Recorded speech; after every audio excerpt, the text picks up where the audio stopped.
Good evening friends, how are you.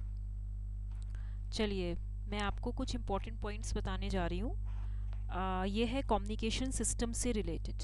Okay, this is regarding communication. यही मैंने last class में पढ़ाया था। तो कुछ इम्पोर्टेंट पॉइंट्स हैं, बेसिक्स भी नहीं बोलूँगी, मैं बोलूँगी आउटलाइंस हैं। तो एक बार जैसे ही आप नोटबुक में नोट्स बना सकते हैं। देखिए, हम एफएम जनरेशन पे थे।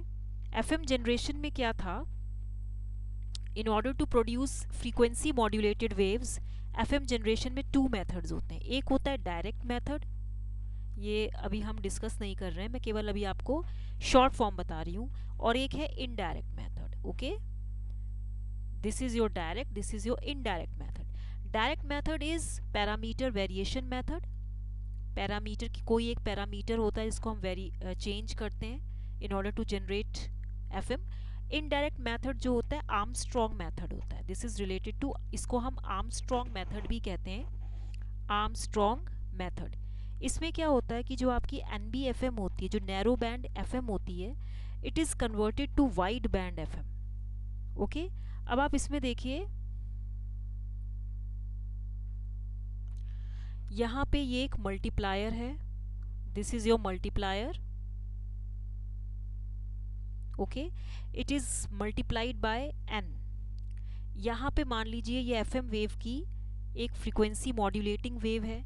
दैट मीन्स आप कह सकते हैं FM is the modulating frequency, FC is the carrier frequency, delta F is frequency deviation, MF is the modulation index. तो जब हम इसमें मल्टीप्लायर लगाएंगे, मल्टीप्लाइड बाय एन, तो ये क्या होगा, FM it will remain constant whenever a frequency modulated wave is passed through any multiplier, and this frequency modulated wave has modulating frequency, carrier frequency, frequency deviation, modulation index, that means frequency modulation index. Then what will be its output when it is multiplied by a multiplier, or when the fm is passed through any multiplier, then what will be the effect on the fm wave? तो इसमें fm जो होगा modulating frequency, ये तो constant होगा, F C जो होगा N times increase हो जाएगा, डेल्टा एफ भी एन टाइम्स बढ़ जाएगा, और जो आपका मॉड्यूलेशन इंडेक्स है वो भी एन टाइम्स बढ़ जाएगा। अब आप इसमें देखिए frequency demodulator, F M demodulator पढ़ेंगे हम। एफ एम डीमॉड्यूलेटर का मतलब क्या हुआ, in order to extract the original message signal from the frequency modulated wave, यही होता है।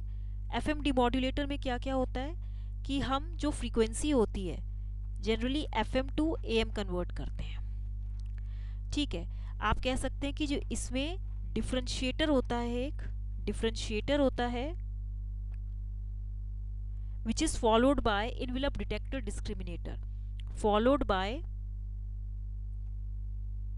Envelope detector discriminator. ठीक है, इसमें क्या होता है कि जो आपकी आउटपुट फ्रीक्वेंसी होती, आउटपुट वोल्टेज जो होती है, मैं यहाँ पे लिख देती हूँ कि जो इसमें आउटपुट वोल्टेज होती है, it is directly proportional to input frequency. Okay, तो यहाँ पे जो डिस्क्रिमिनेटर है आपका, differentiator followed by envelope detector discriminator हम बोलेंगे। तो इस केस में ये जो होता है, ये आपका होता है सिंगल स्लोप, और ये होता है बैलेंस्ड स्लोप।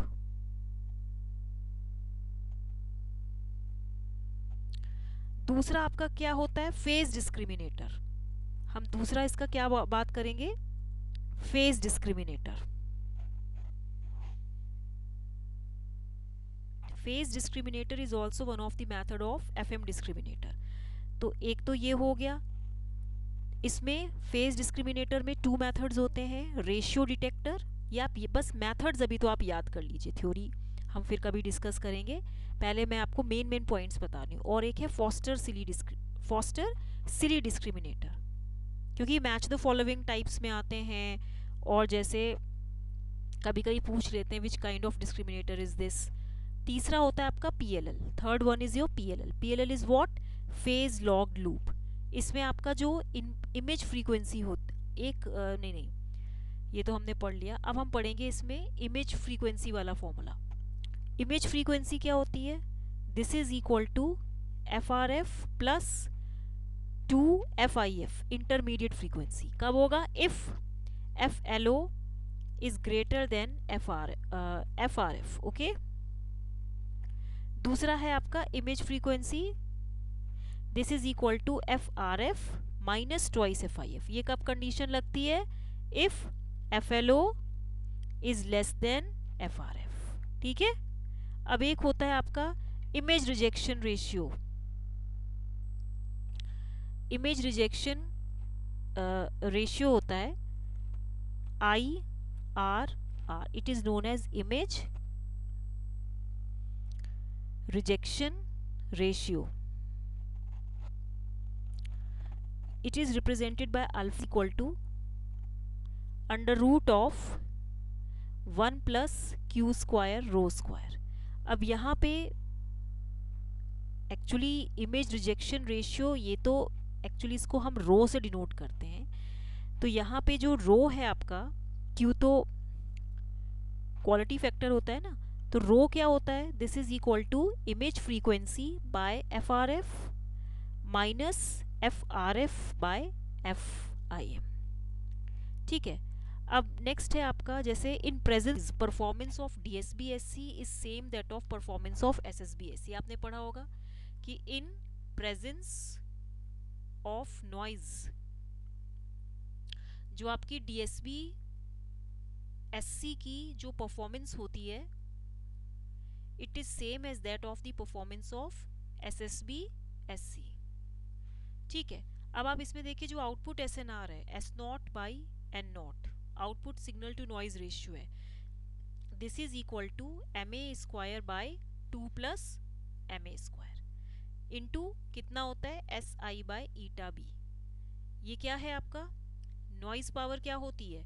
KTB होती है। तो यहाँ पे KT को N0B, N0 is what? Noise spectral density constant होता है। लेकिन जो परफॉर्मेंस ऑफ AM होता है, इट इज 3 dB वर्स्ट। मैं यहाँ पे लिख भी देती हूँ, बट परफॉर्मेंस ऑफ AM, अब नॉइज के बारे में बात कर रहे हैं तो इसमें AM, SSB, DSB, SC सब कुछ आ रहा है। तो जो परफॉर्मेंस ऑफ AM होती है, it is 3 dB worst, 3 dB worst होती है एज कंपेयर टू DSB-SC। होता है आपका signal to noise ratio, which is the you can say the ratio of signal power to noise power. ठीक है, it is same, जो signal to noise ratio होता है, इट इज सेम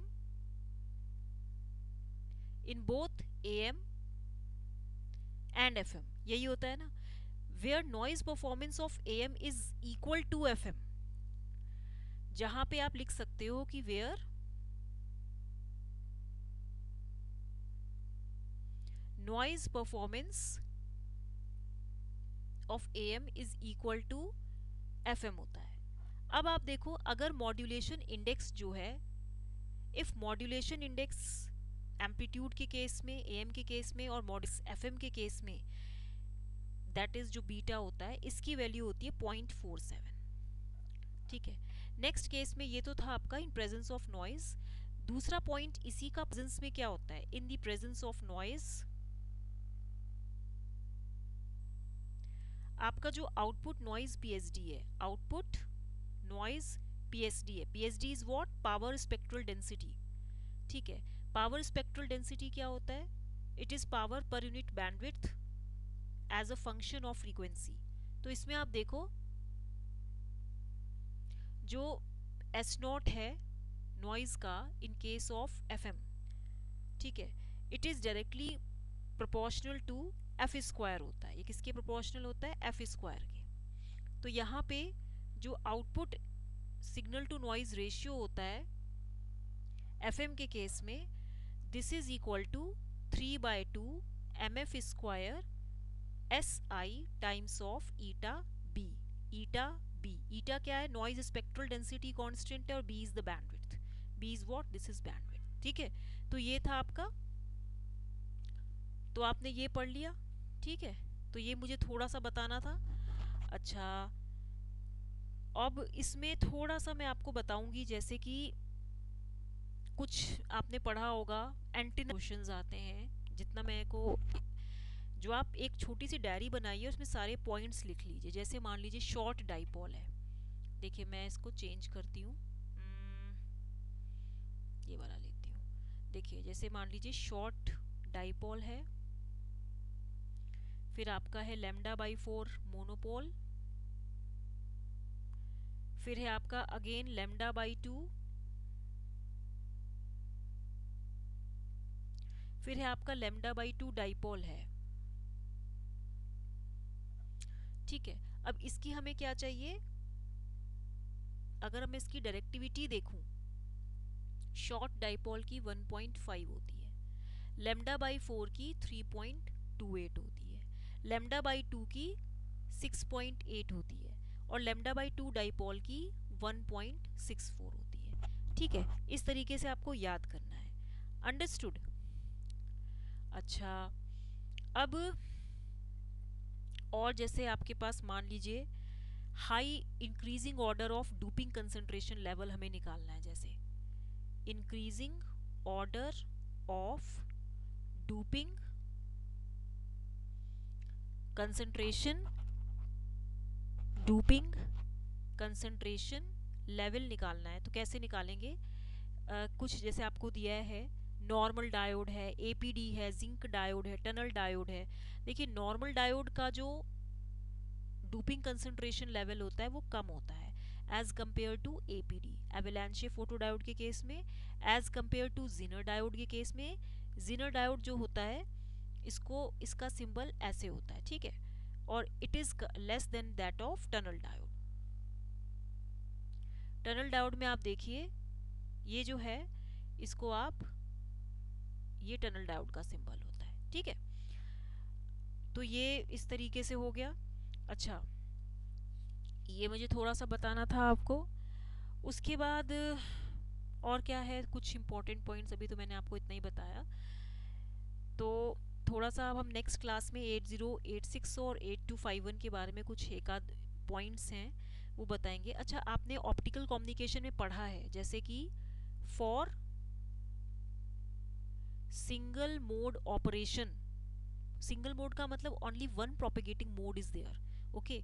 तो for single mode operation आपका mu क्या होता है, म्यू ये जो फ्रीक्वेंसी है यही तो होता है ना, कट ऑफ नंबर यही होता है ना। This is equal to 2 pi a by lambda under root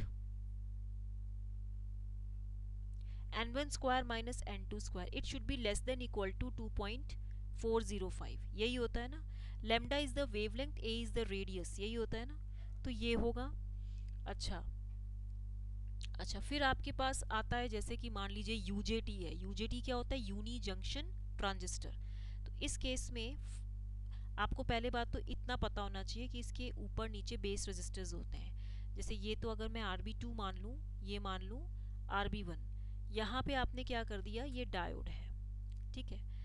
इस नोड पॉइंट पे ईटा VBB है, तो ये तो आपका बेस B1 है और ये बेस B2 है। यहाँ एमीटर है, ये P पॉइंट है, ये N पॉइंट है, this is your PN junction diode. ये होता है intrinsic stand off ratio and this is equal to RB1 by VBB, ठीक है। तो यहाँ पे जो RB1 है this is equal to eta times of VBB, यही होगा। अब आप इसमें देखिए, जब आप इसमें KVL लगाएंगे तो VRB1 कैसे निकलेगा, VRB1 is equal to eta VBB plus VD। VD की वैल्यू कितनी है 0.7 वोल्ट और ईटा की वैल्यू कितनी है 0.6, ठीक है। क्योंकि सिंस VBB की वैल्यू कितनी थी आपकी RB1 बाय ईटा, तो VRB1 आप इसमें वोल्टेज डिवाइडर रूल नहीं लगाएंगे, जो VRB1 होगा this is equal to RB1 by, क्योंकि VRB1 तो यहाँ है ना, तो RB1 bye RB1 plus RB2, तो ये हो जाएगा, ठीक है, इनटू टोटल वोल्टेज यहाँ पे कितनी हो जाएगी VBB, तो ये VB। इतना आपको पता होना चाहिए यूनी जंक्शन ट्रांजिस्टर के बारे में, ठीक है। तो एक तो मैंने आपको ये बता दिया थोड़ा सा। अच्छा, एक चीज़ और है, जैसे मान लीजिए टनल डायोड के ऊपर बहुत क्वेश्चंस आते हैं। टनल डायोड में क्या होता है, वेरी हाई डूपिंग होती है, मैंने आपको क्लास में बताया भी था, मैंने इसमें नोट्स में है। जो टनल डायोड है इसमें वेरी हाई डूपिंग होती है, वेरी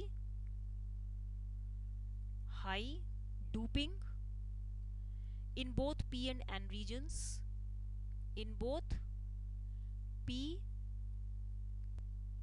and N regions. आप कह सकते हो 1:10 क्यूब इम्प्योरिटी, 1:10 क्यूब मतलब कि जो इम्प्योरिटी एटम है इन 10 क्यूब एटम्स होता है। अब जैसे 1:10 क्यूब का मतलब होता है कि there is one impurity atom in 10 cube atoms, ठीक है। अब इसका जो इक्विवेलेंट सर्किट है वो यही होता है कि जैसे ये सीरीज रेजिस्टेंस है, ये आपका इंडक्टेंस है, ये कैपेसिटेंस है, ये माइनस आर है, नेगेटिव रेजिस्टेंस है ना। अब आप इसमें देखो ये क्या है, this is your small signal model of tunnel diode in negative resistance region. ये है आपका small signal model of tunnel diode negative resistance region, small signal model of tunnel diode in negative resistance region, ये formula होता है। दूसरा आपने एक ये डायग्राम भी पढ़ा होगा इसका, आईवी कैरेक्टरिस्टिक्स डायग्राम, कि जैसे ये it is a form of N, इस फॉर्म में होता है ये। यहाँ पे ये जो वैल्यू है आपकी, ये this is your peak value of the current, this is what peak value of current, and this is your valley current. तो इस पॉइंट पे क्या है आपका पीक वोल्टेज है, और इस पॉइंट पे आपका क्या है वैली वोल्टेज है। तो ये जो वैल्यू है आपकी इसको बोलते हैं negative resistance region, negative resistance region, ये है V, ठीक है। तो यहाँ पे जो V है it becomes greater than valley voltage जब होता है, तो करंट जो होता है it increases exponentially, it increases exponentially in a tunnel diode between peak voltage and valley voltage। आपका क्या है between peak voltage and valley voltage your negative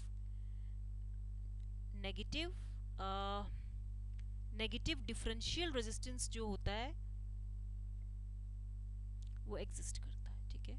जैसे ये जो आपका पॉइंट है Vp and Vv between this valley voltage and peak voltage, ये जो पॉइंट होता है ये आपका नेगेटिव डिफरेंशियल रेजिस्टेंस का होता है, ठीक है, नेगेटिव डिफरेंशियल रेजिस्टेंस का होता है, ठीक है। अच्छा मैं आपको एक क्वेश्चन देती हूँ, आप वो क्वेश्चन करके आइएगा, ठीक है। जो भी क्वेश्चन दे रही हूँ अगर आप कर सकते हैं तो करिएगा, नहीं तो मैं आपको नेक्स्ट क्लास में बताऊंगी। ये है आपकी कोई वेव है, जैसे क्योंकि मैं मिसलीनियस पढ़ा रही हूँ ना, सारे सब्जेक्ट्स का थोड़ा थोड़ा जो मेन पॉइंट्स है वो एज हिंट बता रही हूँ, ताकि इसके आप कोई शॉर्ट नोट्स बना सकें, क्योंकि एग्ज़ाम में बहुत पॉइंट टू पॉइंट पूछा जाता है, ठीक है। ये है आपका साइकिल, जैसे 0 2π/3 है, ये है 4π/3, ये है 2π, और यहाँ पे देखिए ये है Vm, this is your Vm maximum value. तो मुझे एवरेज वैल्यू बताइए, आप मुझे कमेंट सेक्शन में बताइएगा एवरेज वैल्यू कितनी आएगी। ओके, टिल देन हम अच्छे से इसको कवर करेंगे नेक्स्ट क्लास में। Take care, thank you.